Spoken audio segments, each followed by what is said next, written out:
Background से निकल के आया और आने के बाद मैंने दिल्ली में जो भी कुछ अपने जीवन का स्ट्रगल होता है वो सब करते मैंने भी किया।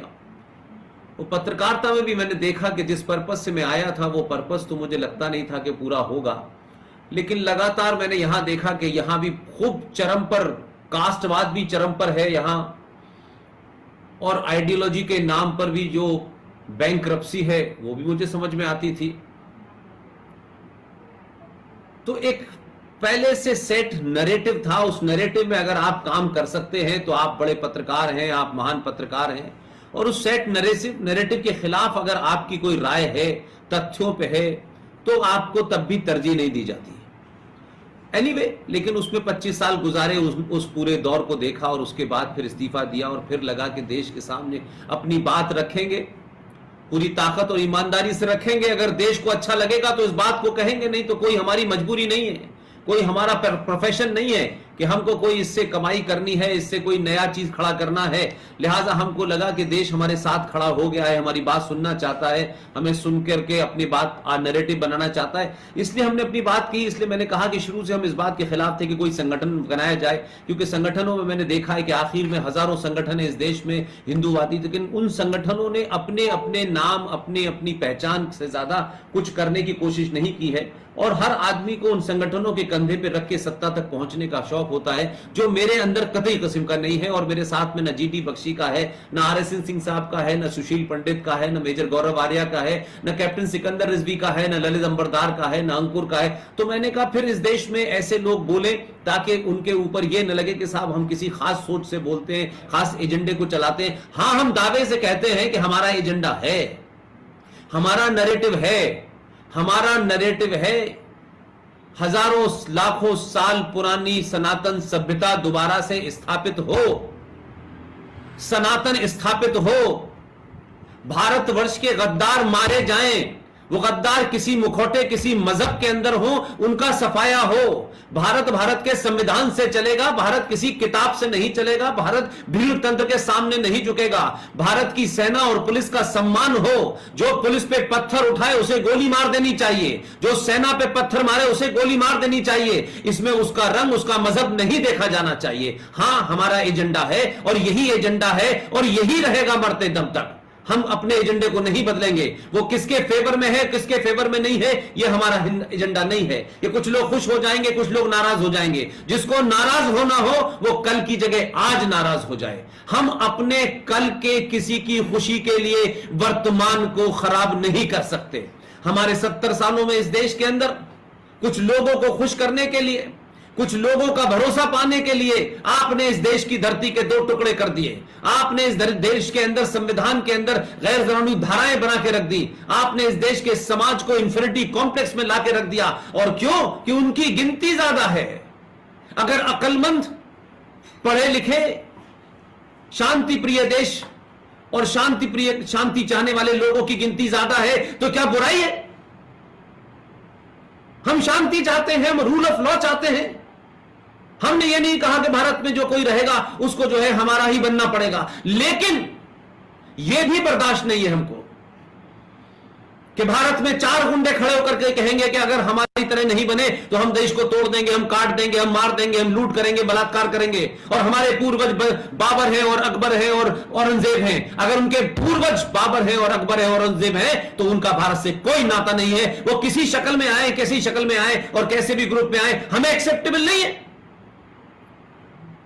यह मुल्क मजहब के नाम पे बना था, तो जब मजहब के नाम पे बना था तो मजहब के हिसाब से बंटवारा होना चाहिए था। फिर यह झूठ हमारे पूर्वजों ने क्यों बोला? इसलिए मैं कहता हूं कि सच बोलो, सच कितना भी कड़वा हो, कम से कम राष्ट्र के प्रति और राष्ट्रीय मुद्दों पे सच बोलने की हिम्मत होनी चाहिए। 1000 साल के लंबे कालखंड के बाद आज जब आप इस स्थिति में पहुंचे हैं तो हमें झूठ बोलने की जरूरत नहीं है। इसलिए मैं कहता हूं, जो भारत राष्ट्र के संविधान में, संसद में यकीन रखता है वो ही असली वंशज है। ये देश, ये समाज, ये सरकार, ये सत्ता और व्यवस्था उसी के लिए है। हम डराने और धमकाने की राजनीति करने वाले लोग, जिन्होंने 70 साल तक डराया और धमकाया, इसी डराने धमकाने से देश बटा, देश के टुकड़े हो गए, 21 लाख लोग मारे गए। किसी ने सवाल पूछा, क्योंकि कुछ लोगों ने हमारे यहां कुछ लोगों को उनको लार्जर देन लाइफ बना दिया है।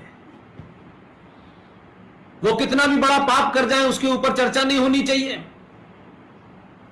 ये वो देश है जिस देश के अंदर, दिल्ली यूनिवर्सिटी के अंदर अगर ये पढ़ाया जाता है, और मुझे तो दुख है, वो सनातनी बच्चे, वो हिंदू बच्चे जो 10 साल तक बीए पास 1 के कोर्स में दिल्ली यूनिवर्सिटी में पढ़ रहे थे, भारत की राजधानी की नाक के नीचे कॉलेज था, किसी हिंदू बच्चे के मन में ये क्यों नहीं सवाल आया कि ये कैसे आपने पढ़ाया जा रहा है, ये क्यों पढ़ाया जा रहा है, ये सवाल नहीं खड़ी। और यही कमजोरी, यही कायरता ने आजाद भारत के अंदर हिंदू को आज भी, वो अपने सर्वाइवल के लिए लड़ रहा है, वो किसी को जमीन घेरने, किसी का मकान पे कब्जा करने के लिए नहीं लड़ रहा, वो अपनी जान बचाने और अपनी पहचान बचाए रखने के लिए लड़ रहा है। और उसने इतने सारे कंप्रोमाइजेस करने के बाद घर दे दिया, 21 लाख लोग मर गए, जमीन दे दी, आपकी आत्मा नहीं भरी, आपका मन तृप्त नहीं हुआ। माफ कीजिएगा, अगर आपकी मन तृप्त नहीं हुआ पाकिस्तान और बांग्लादेश लेने के बाद, आपका अगर आज भी एजेंडा है कि भारत के अंदर दारुल हर्ब से दारुल इस्लाम बनाएंगे, तो याद रखे हर वो आदमी, जो लोग दारुल हर्ब से दारुल इस्लाम बनाने की लड़ाई लड़ रहे हैं, उनके साथ जो भी खड़ा होगा वो भी गद्दार है, वो भी इस देश के राष्ट्र विरोधी है। हम सब अपना कर्म कर रहे हैं, जो भी है, जो प्रत्यक्ष रूप से अप्रत्यक्ष रूप से लिख करके, बोल करके, चिल्ला करके, समाज में काम करके जो अपना फर्ज निर्वाह कर रहे हैं, वो भी राष्ट्र को बचा रहे हैं। लिहाजा मैं मानता हूं कि आज जब खुलेआम गद्दारी हो रही हो सड़कों के ऊपर, और लोग बता रहे हो कि हमें चाहिए जिन्ना वाली आजादी, तो माफ कीजिएगा, इसके ऊपर अगर मगर करना देश बर्दाश्त नहीं करेगा। और मैं फिर बता रहा हूं, 70 साल में सनातनियों को और हिंदुओं को जो भी कुछ किया आपने भारत के संविधान के अंदर, ये जो सेकुलर शब्द है, आपके संविधान में कई फ्रॉड है जिसकी लड़ाई लड़नी है।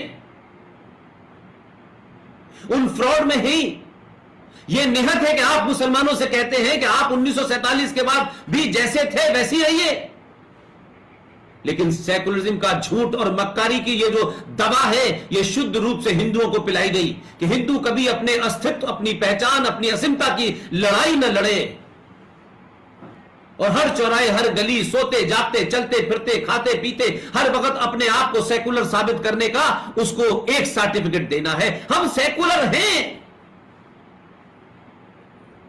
4 मुसलमान दोस्त हो जाते हैं, हम अपोलोजिस्टिक होकर के सेकुलरिज्म की बात करने लगते हैं।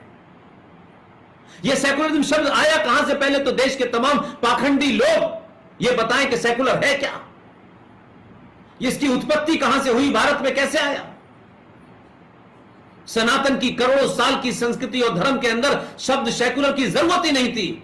दुनिया में आज भी हमसे ज्यादा बड़ा कोई सेकुलर नहीं हो सकता, लेकिन एक मक्खारी भरा शब्द, एक आइडियोलॉजी को उसमें इंसर्ट किया गया और बताया गया कि आपको सेकुलर रहना है और इसी फ्रेमवर्क में रहना है और ऐसे ही सेकुलर होना है। तो जिन लोगों ने यह परिभाषा लिखी है, हम सेकुलर वो नहीं होने चाहते।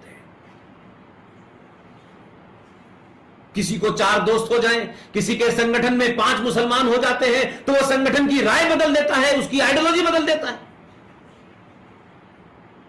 अरे एक निजी दोस्ती होती है और एक राष्ट्र के प्रति दोस्ती होती है। निजी दोस्ती का कोई मतलब नहीं होता है, अगर वो राष्ट्र के प्रति नहीं है वफादार, तो मेरे प्रति और आपके प्रति कोई वफादारी नहीं होती। आप भारत के उस समाज से सेकुलरिज्म का सर्टिफिकेट मांग रहे हैं।